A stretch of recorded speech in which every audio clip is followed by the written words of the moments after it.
So for more insight, it's a pleasure to welcome Behnam Ben Taleblu, Senior Fellow at the Foundation for the Defense of Democracies. Behnam, thank you so much for joining us. Much on the go all at once. We heard there from Hezbollah, but Iran itself has been vowing revenge for the humiliating elimination of Ismail Haniyeh more than 3 weeks ago now. Many had thought it would coordinate its response with Hezbollah, potentially others as well. Israel's preemptive strike in southern Lebanon limiting the response from the Iranian terror group.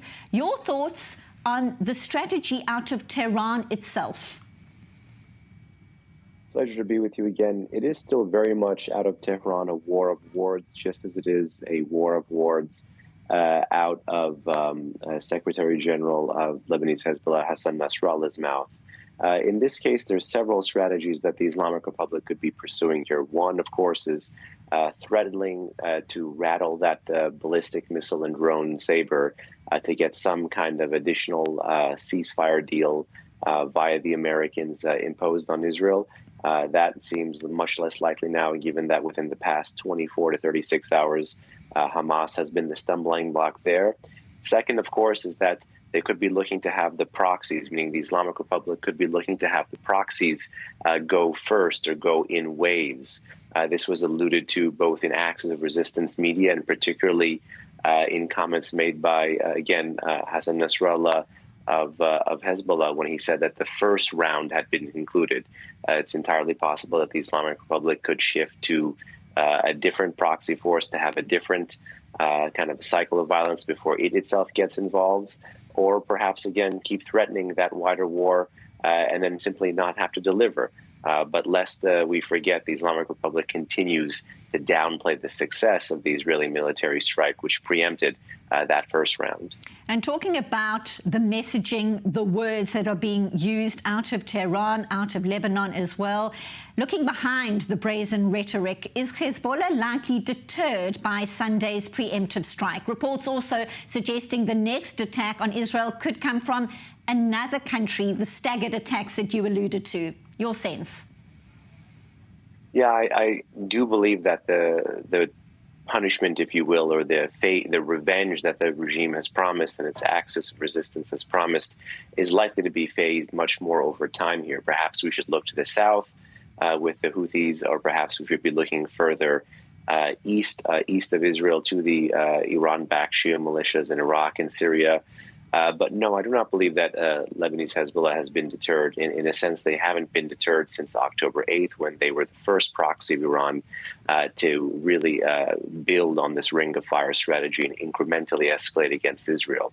If you look at Hezbollah's track record since then, they've literally met the academic definition of escalation by widening the war geographically with different targets, as well as with different weapons.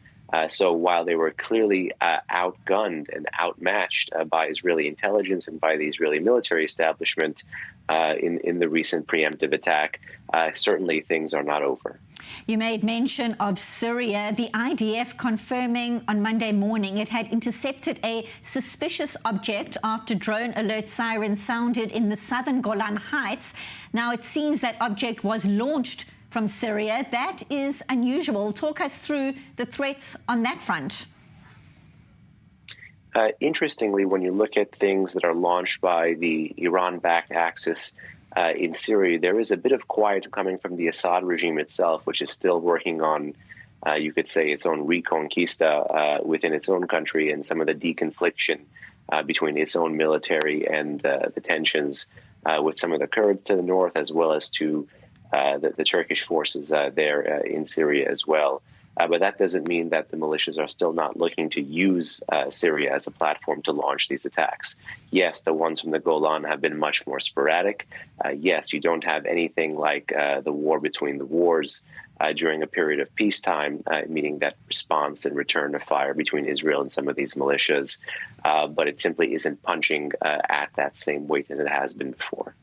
And Behnam, we know that a lot of analysis is focusing on what transpired on Sunday. We were talking about the various narratives. The US, one of the officials telling Al Arabiya that the US had helped Israel track those Hezbollah missiles and drones on Sunday. We also know General Charles Brown, the chairman of the Joint Chiefs of Staff, has been holding meetings in Israel. Briefly, give us a sense of your understanding of the US support amidst all these threats on several fronts at the same time right now across Israel.